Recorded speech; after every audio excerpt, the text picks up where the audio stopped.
Escuta aqui. Vocês lembram quando o presidente Jair Messias Bolsonaro foi a Guiana? Quem lembra da visita oficial do presidente do Brasil? Foi a primeira vez. Foi a primeira vez que o presidente Bolsonaro esteve lá e um presidente do Brasil esteve lá. Vocês devem lembrar. Foi uma visita oficial, foi lá com o avião do governo, com todos os ministros. Vocês lembram disso? Que o presidente Bolsonaro esteve lá? Quem é que lembra disso? Eu quero lembrar você disso. O presidente Bolsonaro estava lá, foi lá. E lá ele assinou muitos acordos com a Guiana. Por que, pastor, que ele fez isso? Na época a gente não sabia. Eu até falei, o que será que o presidente Bolsonaro foi fazer na Guiana, que é um país sem nenhuma expressão política, não tem absolutamente nada, é só mato. Eu falei isso aqui. Eu não entendo o que o presidente do Brasil foi fazer lá, mas hoje eu entendi. Hoje eu entendo.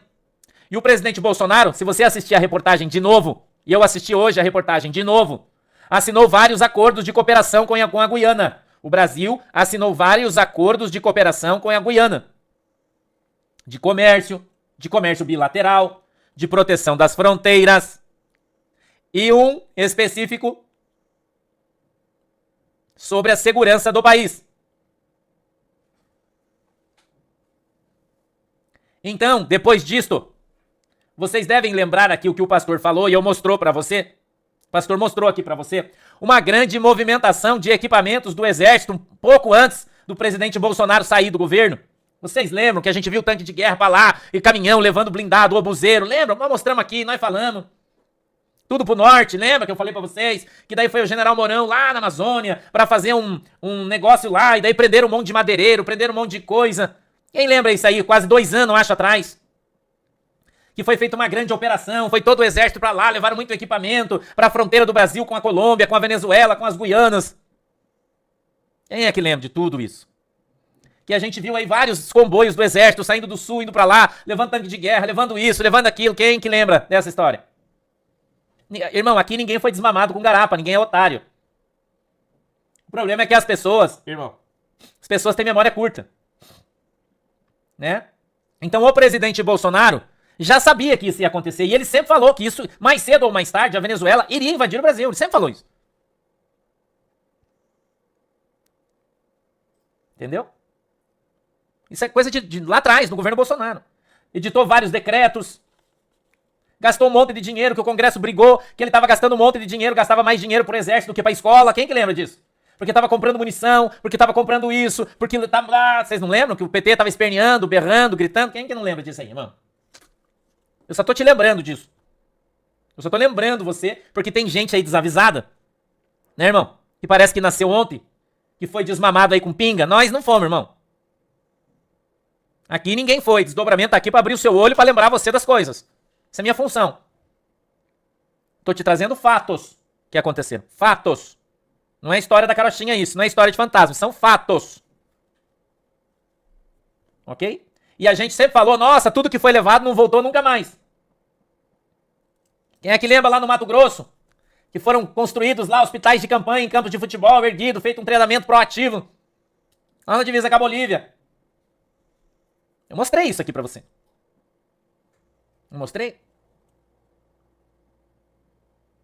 Então eu tô só lembrando você, né, irmão, que o serviço de inteligência do Brasil, do exército, ninguém é otário, irmão, ninguém tá dormindo de touca.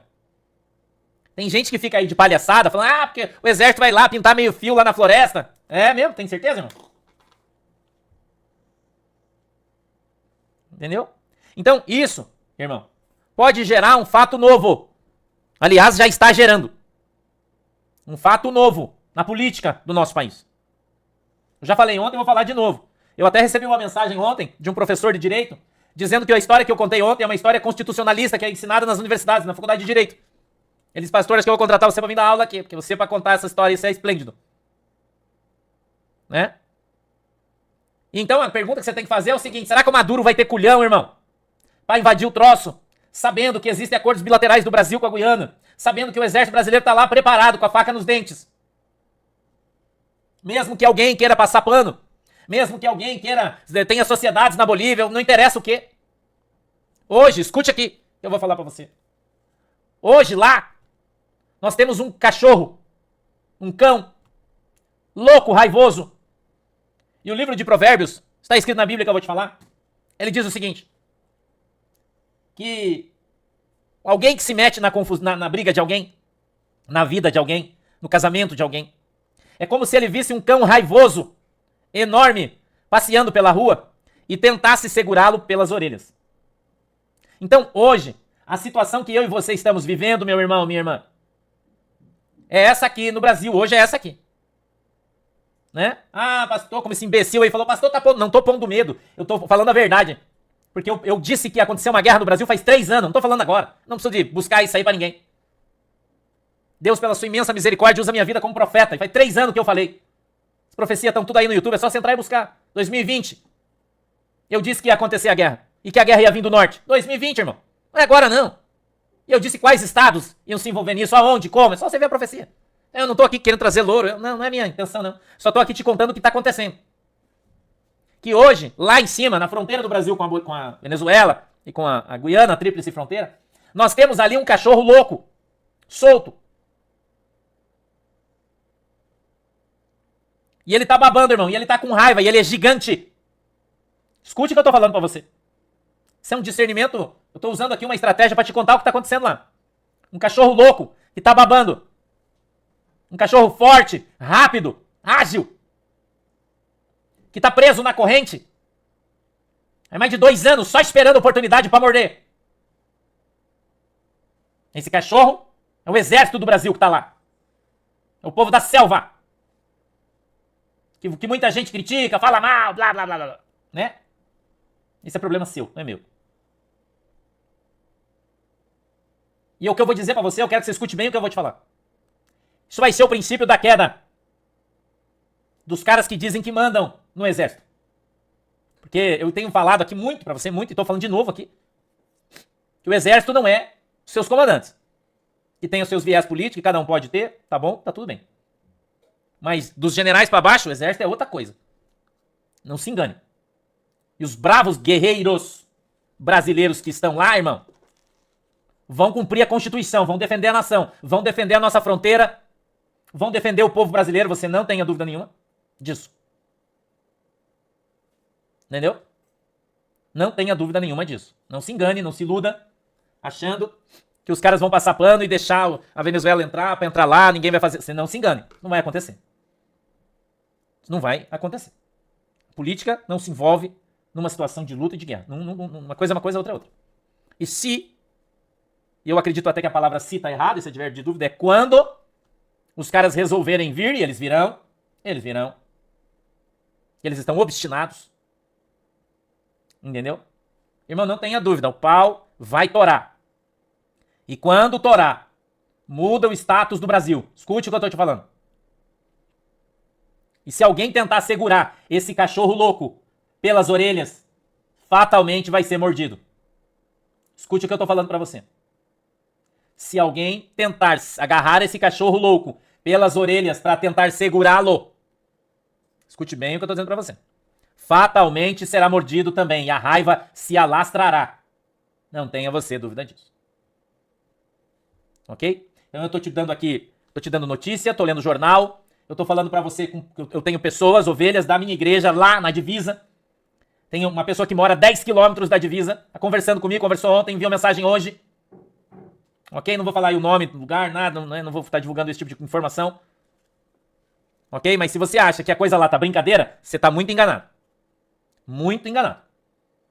Você acha que não tem ninguém lá, você tá muito enganado, irmão. Muito. Muito enganado você está. Ok? Muito enganado você está. A quantidade de gente e de coisa que tem lá é impressionante. Disse a minha ovelha hoje pra mim. Impressionante. Ok? Então, irmão. Não sei se a colocação aqui seria adequada eu dizer. Prepara a pipoca e a Coca-Cola. Eu acho que não. Eu acho que o certo é cuidado pra que você não fique sem as coisas dentro da tua casa, né? Eu acho que essa seria a indicação mais correta. Mas eu já falei tanto sobre isso que eu não vou falar de novo, né? Não vou entrar nessa, não. Ok?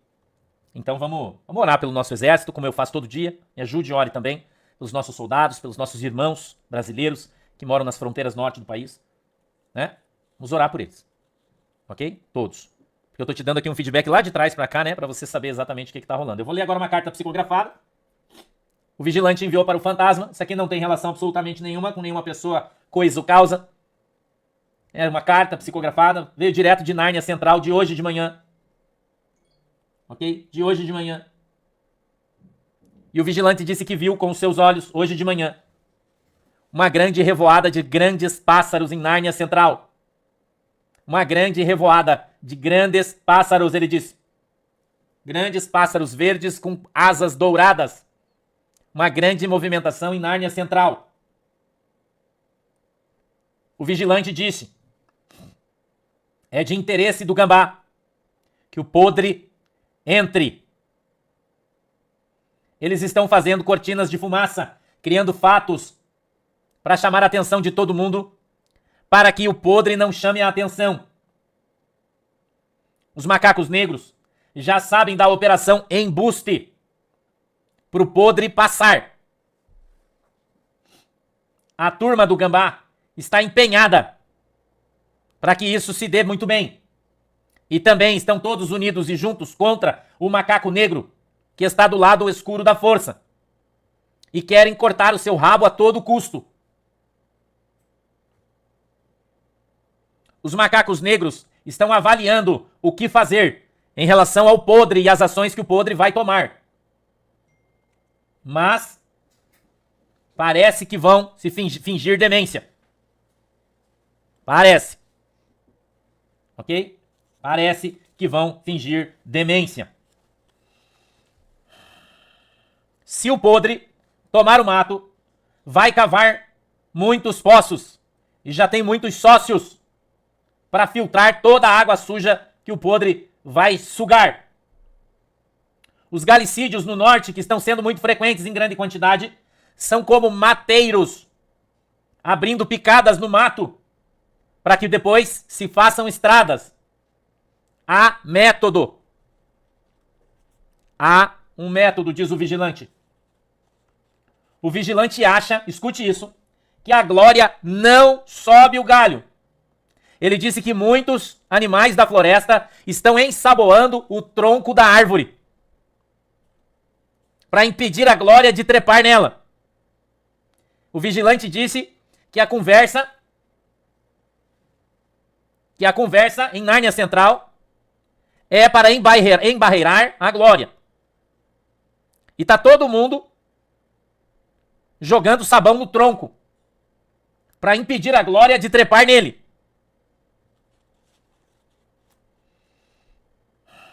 Diz o vigilante que a árvore está tão ensaboada que é praticamente impossível, segundo o vigilante, isso é uma avaliação dele, lá no mundo espiritual, o que ele acha, a glória atingir o galho que deseja. O vigilante acha que é praticamente impossível. Eu não sei. Os ratos são sócios do podre e têm interesse que o mato todo seja explorado, porque o mato fica do lado de Nárnia. E assim abririam grandes possibilidades. A movimentação dos grandes pássaros verdes com asas douradas hoje em Nárnia Central já é para pôr água no chope do gambá. Segundo o vigilante, ele entende que a movimentação dos pássaros verdes com asas douradas em Nárnia Central já é para traçar estratégias e jogar água no chope do gambá e sua turma, os ratos. O quarto poder de Nárnia. Se você não prestar atenção, você não vai entender. Todo mundo fala que são 3 poderes em Nárnia, mas na verdade tem um quarto adormecido, que só acorda em determinadas circunstâncias. E este quarto poder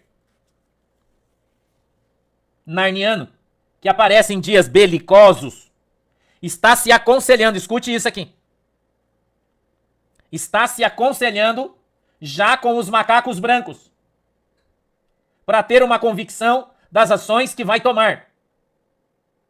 O quarto poder, que está adormecido, ele quer renascer como uma fênix. O vigilante disse que se o podre atravessar, o macaco branco, perdão, não é o vigilante, é o macaco branco que disse, que se o podre atravessar a ponte, eles vão ressurgir como a fênix das cinzas.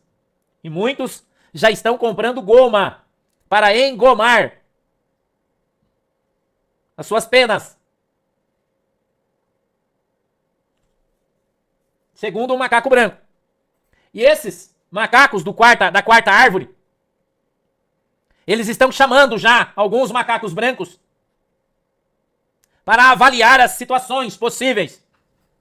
Segundo o macaco branco, irá anoitecer e não irá amanhecer sem que a fênix tenha se levantado das cinzas. E muitos se surpreenderão. Muitos se surpreenderão se o podre atravessar a ponte. O macaco branco disse que o barril de pólvora já não é mais visto com a mesma intensidade. Ele disse que agora o barril de pólvora se transformou numa ogiva nuclear. Numa ogiva nuclear. E que ela já está ativa, segundo o macaco branco. E que todos estamos sentados sobre ela. Mesmo os que acham que ela não existe. Segundo o macaco branco, se o podre atravessar a ponte, a inércia do maior pássaro, da maior ave verde de asas douradas de Nárnia, a sua inércia gera a sua própria queda. Ele disse que dificilmente se sustenta a sua estada no maior galho das árvores verdes, dos pássaros verdes.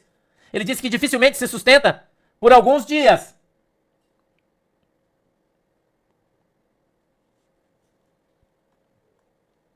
E que ele recebeu essa missão de segurar esse grande cachorro raivoso pelas orelhas, mas não está conseguindo, nem obtendo êxito em suas ações. Porque sabe que será mordido, e a raiva o matará. E ele continuou dizendo, o pelicano falava isso lá atrás, e por isso já ajeitou todo o tabuleiro e preparou todas as peças, deixando tudo preparado para esse dia, o dia em que o podre iria atravessar a ponte.